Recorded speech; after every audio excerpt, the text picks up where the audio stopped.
Viewers ক্লাসে page set up করছিলাম, আপনি কি করছেন?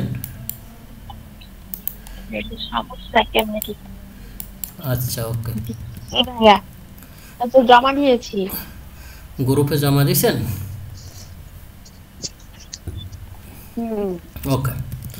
আমরা আজকেও প্রজেক্টে ঢুকবো না। আজকে আমরা প্রজেক্টে ঢোকার একটু আনুষঙ্গিক বিষয় জানার আছে, সেটা হলো স্কেল। স্কেল জিনিসটা দেখাইছি আপনাদের। স্কেল জিনিসটা হলো পিএল ইন্টার দিলাম আমি। পিএল ইন্টার দেওয়ার পরে আমি 0,0 দিয়ে অরিজিন পয়েন্টে যাব। ওকে, এখান থেকে অরিজিন পয়েন্টে আসলাম।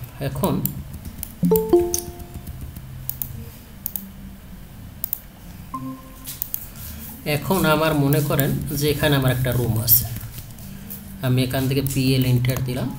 পিএল ইন্টার দেওয়ার পরে আমার এখানে মনে করেন কত, যেমন 20, এদিকে 20, এদিকে 20, আর এদিকে আমি সি ইন্টার দিলাম। ওকে, মনে করেন এই একটা আমার রুম। তা আমরা এখান থেকে যদি ডাইমেনশনটা দিয়ে নিই, ডিএলআই, এই যে সরি, এখান থেকে ডাইমেনশন দিলে এখানে কত আছে 20, আর এখানেও কত আছে আবার 20। ওকে, আমি এটার একটু ডাইমেনশনটা বাড়াই নিই। আমরা ডাইমেনশন নিয়ে কাজ করছি, আমরা অলরেডি স্কেলও তৈরি করছি, ঠিক না? তো আমরা এখান থেকে একটু ডাইমেনশন বাড়াই। এটা কত আছে বাই ডিফল্ট, এটাকে আমরা 3 করি, আর টেক্সটটাকে আমরা এখান থেকে 5 করি সাপোজ। ওকে ওকে, ওরে অনেক বড় হয়ে গেছে না? আচ্ছা, একটু বড় ডি ইন্টার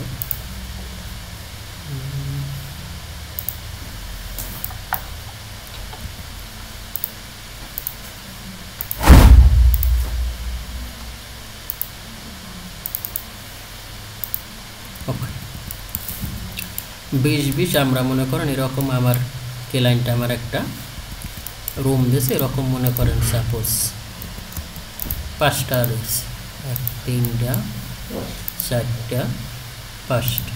ওকে, 5টা দেওয়ার পর এরকম মনে করেন উনি 5টা কাজ দিয়েছে আমার। 5টা কাজ দেওয়ার পর উনি বলতেছে যে না, এগুলো আমার 20 না, এই পাশে হবে মনে করেন বলছে 25, আর এই পাশে বলছে 30।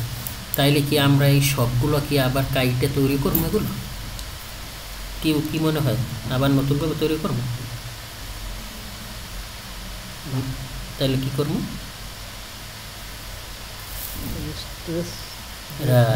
স্টেরেস অথবা স্টেরেস করতে হবে আমাদের, ঠিক আছে? তাইলে আমরা স্টেরেস কিভাবে করবো? আমরা এটাকে স্টেরেস করব কিভাবে? হ্যাঁ, সিলেক্ট করে এসটা মনে করেন ক্লায়েন্ট আমার কত চাইছে, আমার চাইছে এদিকে 25, তাইলে আমরা এদিক থেকে সিলেক্ট করবো এইটা, আমার এতটুকু দরকার। আমরা টোটালটা একসাথেই ধরবো, কারণ আমার হবে এইটা, কিন্তু আমার বাকিগুলো তো একই লাইনের সরবে, ঠিক না?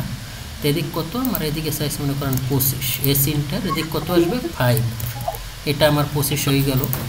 সেম প্রসিডিউর, এটা এদিক কত আসবে 5, সেম প্রসিডিউর, এটা এদিক কত আসবে 5 মনে করেন, সেম কত 5, সেম 5। তাইলে কি আমার কয়েক সেকেন্ডে কাজ হয়ে গেল। আবার যদি এদিকে বলে যে আমার 30 হবে, আমি এদিকে কিন্তু একসাথেই ধরতে পারি। এগুলো আমার বুঝতে হবে ব্যাপারটা, ঠিক আছে? আমি যত তাড়াতাড়ি বুঝবো তত কাজটা সঠিকভাবে। মনে করেন এদিকে বলছেন 30 হবে, তাহলে এদিকে আরও 10 দিলাম। ওকে, তাইলে তো আমার এখানে কোনো সময় লাগবে না, ঠিক না? তাহলে আমরা এভাবেও কিন্তু কাজ করতে পারি। ওকে, তো এই গেল স্টেরেস কমান্ড। এইটা আমাদের খুবই গুরুত্বপূর্ণ, খুবই ভালো। এই কমান্ডটা খুবই মজার একটা কমান্ড। আপনি যদি বুঝে কাজ করেন, দেখা গেছে 5 দিনের কাজ আপনি করতে পারবেন 2 ঘন্টায়। আবার যদি না বুঝে করেন, কিন্তু এগুলো স্টেরেস করার ক্ষেত্রে আমার কিছু নিয়ম আছে, তো এগুলো আপনি শিখতে শিখতে কাজ করতে করতে আপনি অবশ্যই বুঝে যাবেন, ঠিক আছে? আচ্ছা, এই একটা গেল। তারপরের কমান্ডটা হলো আমাদের কি বলে আমাদের স্কেল। স্কেল জিনিসটা কি? মনে করেন স্কেল আমরা বিভিন্নভাবে করতে পারি। একটা হলো রেফারেন্স স্কেল, আর একটা হলো মনে করেন এখানে এই রুমটাই আমি নিলাম, এই রুমটা নিলাম, এখানে আমি এটার কপি করলাম। কপি করার পর আমি এটাকে এখানে একটা লাইন নিলাম, পিএল ইন্টার। লাইন নেওয়ার পরে এদিকে আমি নিলাম মনে করেন কত, এদিকে আমার কত আছে 30 নিলাম। ওকে 30। এখন কে লাইনটা আমার বললো যে এই লেনটা 30 হবে, মানে এখান থেকে এইটা 30 হবে, এই অনুসারে টোটাল রুমটা বাড়বে। বুঝতেছেন? মানে এইটা এখান থেকে তুমি স্কেল কইরা রেফারেন্স পয়েন্ট ধরে এখান থেকে এই পয়েন্টটা আনবা, আনার পর এইটার সাথে সাথে এটাও আমার হয়ে যাবে। সেটা কীরকম? আপনাকে আগে যদি সিলেক্ট করেন তাহলে এসসি দিলে পরে আর সিলেক্ট করা লাগবে না, আর পরে যদি সিলেক্ট করেন আর যদি আগে সিলেক্ট না করেন তাহলে পরে সিলেক্ট করা লাগবে। ওকে, তো আমি কিবোর্ড থেকে এসসি ইন্টার দিলাম। এসসি ইন্টার দেওয়ার পর ও বলতেছে তুমি যে স্কেল করবা তোমার অবজেক্ট কোথায়? অবজেক্ট না হলে তো কোনো স্কেল হবে না, ঠিক আছে? ওকে, আমি এটাকে ধরলাম, ধরার পর এটাকে আমি ওকে দিলাম। ওকে দেওয়ার পর ও বলতেছে তোমার বেস পয়েন্ট কোনটা, তোমার মেইন পয়েন্ট কোনটা? তা আমি বললাম যে আমার মেইন পয়েন্ট এইটা। তারপর ও বলতেছে কি তুমি কি কপি স্কেল চাও না তোমার রেফারেন্স আছে? তা আমার তো রেফারেন্স কে লাইনটা এইটা দিয়ে দিয়েছে, সেটার জন্য আমি আর এন্টার দিলাম। ওকে, আর এন্টার দেওয়ার পরে আর এন্টার মানে রেফারেন্স, আর এন্টার দিলাম। আর এন্টার দেওয়ার পর ও বলতেছে তুমি এখানে ভ্যালু দিতে চাও না? আমি ভ্যালু দিতে চাই না, আমি কী চাই? আমি এখান থেকে এইটা সরি আর আমি এটাকে এটার সাথে মিলাই নিই, তাইলে ভালো হবে। মনে করেন এই যে রেফারেন্স স্ট্যাটিস্টিক্স, তো আমি এসসি ইন্টার দিলাম, দেওয়ার পর সিলেক্ট করলাম। সিলেক্ট করার পর আমি বেস পয়েন্ট এটা নিলাম, এখন ছোটো বড় হচ্ছে। এখন আমি আর ইন্টার দিব, আর ইন্টার দেওয়ার পর এখান থেকে এটাকে ধরবো, ধরে আমি এটার সাথে এখানে দিব, তাইলে এটা কিন্তু অটোমেটিক বড় হয়ে গেছে। দেখছেন আগে এখানে কত ছিল? আগে এখানে ছিল কত 25, এখন কিন্তু এখানে 25 না, এখানে কত হবে 30 হবে। আর এইটা কিন্তু অটোমেটিক বড় হয়ে গেছে। এইটা আগে কত ছিল? এটা আছে 36, সেখানে আগে ছিল 30। এই রেশিওতে কিন্তু এইটা বড় হয়ে গেছে। এইরকম পারেন, অথবা যদি ডাইমেনশন উনি বলে দেয়, যেমন এটা আমার এখানে কত আছে সিপি, এইটা হলো রেফারেন্স। এখন রেফারেন্স নাই, উনি ডাইমেনশন বলে দিয়েছে। যেটা আমার এখন কত আছে, এখন আছে এটা আমার 30। এখন উনি বলতেছে যে না এটা আমার 30 চাই না, এইটা আমি 40 চাই, এই 40 রেফারেন্স এইটা বড় হবে। সেটা কীরকম? সিলেক্ট করেন অথবা এসসি ইন্টার দেন, বেস পয়েন্ট ধরেন। বেস পয়েন্ট ধরার পর আপনি রেফারেন্স আর ইন্টার দেওয়ার পর এখানে সিলেক্ট করেন। সিলেক্ট করার পর ও বলতেছে তোমার আর অন্য পয়েন্ট কোনটা, সেকেন্ড পয়েন্ট কোনটা?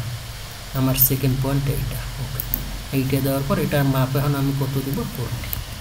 এখন এইটা অটোমেটিক 40 হয়ে গেছে, দেখছেন এইটা 40 হয়ে গেছে। আর এটা কিন্তু এখন বেড়ে গেছে, ওই রেশিওতে এটা বেড়ে গেছে। এরকম এইটা কত হয়েছে 48, এরকম কিন্তু। ওকে, তাইলে আমার এটা গেল। তাইলে আমি এটা সুন্দরভাবে স্কেল এবং স্ট্রেস কমান্ডটা বুঝলাম। আচ্ছা, ওকে, তারপর আমাদের আর কি জানা লাগবে? আমরা টেক্সট তো মনে হয় দেখাইছি, টেক্সট দেখাইছি, টেক্সট দেখাইছি। আমরা লেয়ারও ক্রিয়েট করছি আমাদের। আর তেমন আমাদের আর একটা কাজ আছে ম্যাচ করা। ম্যাচ করা কীরকম?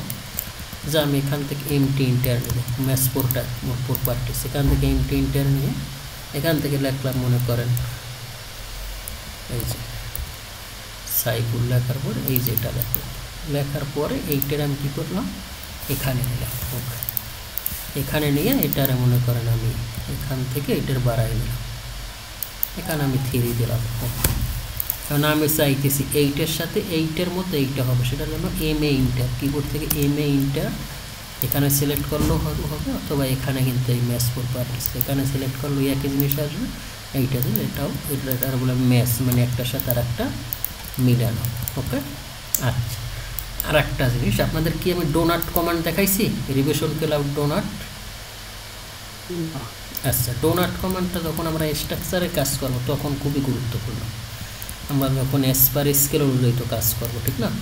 তাহলে আপনার রড লাগবে, মনে করেন আমার 16 মিলি রড লাগবে। 16 মিলি রডে আমার কতটুকু জায়গা দখল করে, এটা কিন্তু আমরা সার্কেল দিয়েও পারি। আমরা সার্কেল দেখাচ্ছি, আমি যদি সেন্টার নিই, এখান থেকে যদি সার্কেল নিয়ে আমি যদি সেন্টার ডায়ামিটার কত, মনে করেন আমি এখান থেকে নিলাম, এখান থেকে আমি ডায়ামিটার কত দিব, মনে করেন আমি 16 মিলি একটা নিলাম।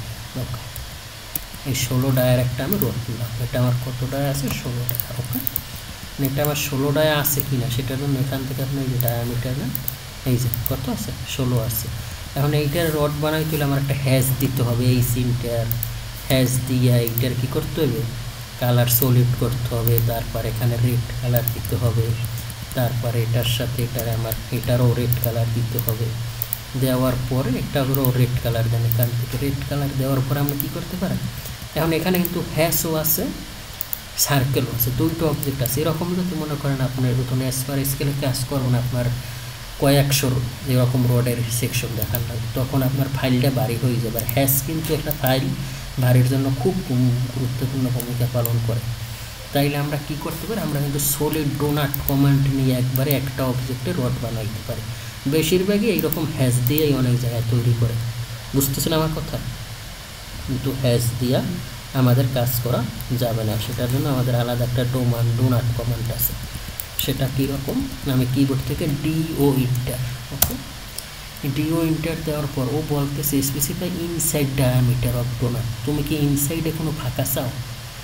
না, আমি ইনসাইডে কোনো ফাঁকা চাই না। এখানে আমি 0 দিব। 0 দেওয়ার পর ও বলতেছে ডোনাট স্পেসিফাই 800 ডায়ামিটার। তুমি টোটাল কত ডায়ামিটার চাও? মনে করেন আমি একটা 20 মিলি রড চাই। এই যে আমার এটা একটা 20 মিলি রড হয়েছে। এখানে সিলেক্ট করার পর ও অটোমেটিক কিন্তু হয়ে গেছে, দেখছেন? ও কিন্তু কোনো না, অটোমেটিক ও কিন্তু এখান থেকে আপনার রেড কালার না, রডের কালারটা নেব। এখন এটা কিন্তু একটা অবজেক্ট হয়ে যাচ্ছে। এখানে কিন্তু যেরকম ডবল অবজেক্ট, এখানে কিন্তু একটা অবজেক্ট।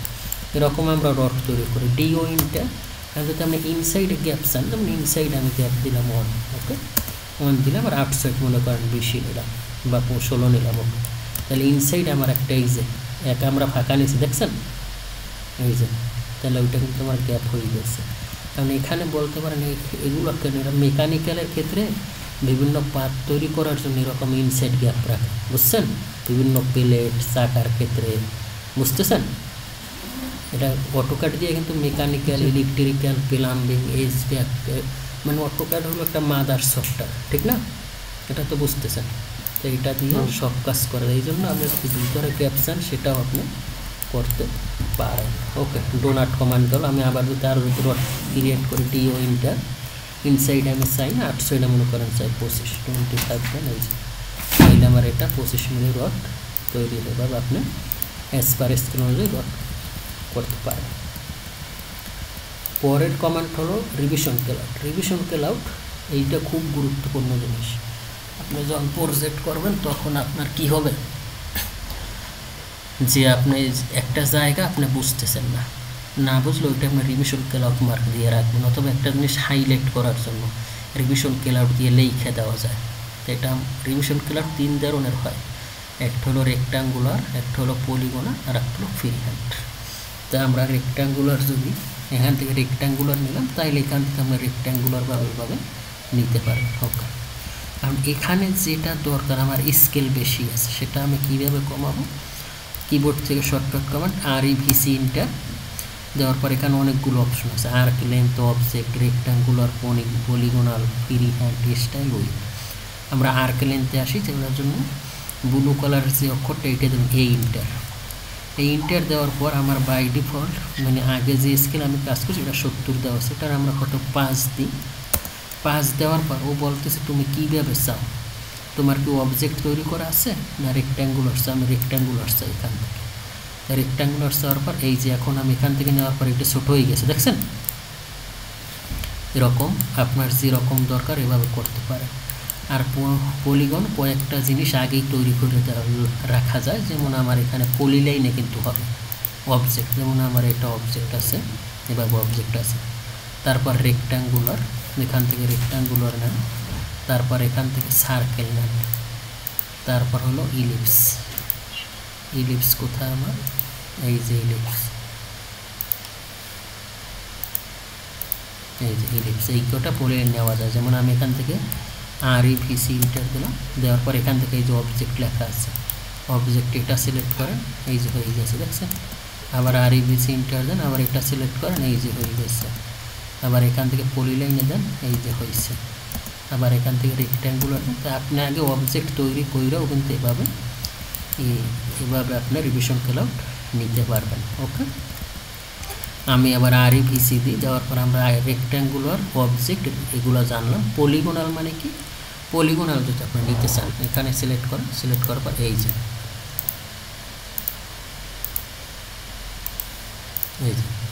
এভাবে পলিগোনাল আপনার ইচ্ছে মতো আপনি এভাবে নিতে পারেন, ঠিক আছে।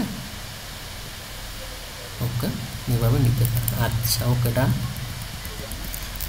REVC ইন্টার দেন, ইন্টার দেওয়ার পর এখানে ফ্রি হ্যান্ড যদি আপনার দরকার হয় আপনার ইচ্ছা মতো যতটুকু দরকার হয় এইভাবে আপনি নিতে পারেন, অটোমেটিক কিন্তু হয়ে যাবে, ঠিক আছে। তারপর আবার ইন্টারনাল স্টাইল মানে আপনি স্টাইল চেঞ্জ করতে পারেন। এখান থেকে আপনি নর্মাল আর হলো ক্যালিবারি নিলে আপনি যদি ফ্রি হ্যান্ড নেন তাহলে কিন্তু আমার অন্য কালার হয়ে যায়, একটু মোটা হয়ে গেছে, দেখছেন, বুঝতেছেন। ওকে, এভাবেও নিতে, এটা কিন্তু আবার মিশা একটা ক্লোজ করতে হয় এরকম, এই যে, ঠিক আছে। তারপর আমাদের কি আছে, আমাদের আছে তাই মডিফাই কীভাবে নেবেন, এখান থেকে মডিফাই করতে পারবেন, যে এখান থেকে আপনার কোনটা মডিফাই, যেমন আমি এটা মডিফাই করছি, মডিফাই করে এখান থেকে আমি এটার বড় করলে অটোমেটিক বড় হয়ে যাবে, তারপর এটা ডিলিট করতে পারেন, বুঝতেছেন। এভাবে আপনি কাজ করতে পারেন। ওকে, এই তো, আর আমাদের যে কাজ আছে এগুলো আমরা আগামী ক্লাসে আমরা সরাসরি আমরা এই পেপার সাইজ ক্রিয়েট করছি, আপনি মনে হয় 4টাই করছেন, ঠিক না? গুড, এইটা গুরুত্বপূর্ণ ছিল, আমরা স্কেল ক্রিয়েট করছি এবং আজকে এইগুলো খুব গুরুত্বপূর্ণ, এইগুলো প্র্যাকটিস করবেন। আগামী ক্লাস থেকে আমরা ইনশাল্লাহ সরাসরি প্রজেক্টে ঢুকে যাব, ঠিক আছে। আচ্ছা, গত ক্লাসে ওই মডেল থেকে নিয়ে এসে যখন লেআউটের এখানে বসালেন, ইন্টার না কি চাপলেন ওইটা ধরতে পারিনি। কোনটা ধরতে পারেন না আপনি বসাইতে পারছেন? বসাতে পারছি, মানে মাউস দিয়ে বসাইছি, কিন্তু আপনি ইন্টার না কি যেন চাপলেন আর অটো বসে গেল। হ্যাঁ, এটা হলো আমরা কোথায়, আমরা 0 পয়েন্টে কাজ করছি না, 0 পয়েন্টে কাজ করো, ওখানে 0,0 দিলেই বসে যাবে। আমি আবার এক পেজে কয়েকটা করছি, তো ওখানে তো 0 দিলে হবে না, ঠিক আছে, বুঝতে পারছি, বুঝছেন, বুঝছি। এটা খুব গুরুত্বপূর্ণ, আপনার মেইন ফোকাসটাই ছিল এই পেজ সেটআপটা, বুঝছেন। কোর্সের কি পয়েন্ট আছে হলো যে এই পেজ সেটআপটা, তারপর কোর্সের আর বাকিগুলো তো আপনি এমনিই পারেন, যে এক্সপিরিয়েন্স মানুষ, আর বাকিগুলো হবে আমরা এখানে কিভাবে স্কেল ওয়াইজ কাজটা করব, ঠিক আছে, কীভাবে আমরা মডেলের কাজটা এখানে এসপার স্কেলে করব, বুঝতেছেন। তাইলেই আপনার এতটুকু জানলেই এনাফ, আর বাকিগুলো বোনাস, ঠিক আছে। ওকে, তাইলে ভালো থাকেন, আমরা ইনশাল্লাহ আগামী ক্লাসে আমরা প্রজেক্টে ঢুকে যাব, ঠিক আছে। সবাই ভালো থাকেন ইনশাল্লাহ। পিছনে যদি কারো কোনো সমস্যা থাকে কোশ্চেন করবেন, আর যা দেখাইছি বেসিক এইগুলো বেশি বেশি প্র্যাকটিস করেন। ওকে, ভালো থাকুন, আসসালামু আলাইকুম।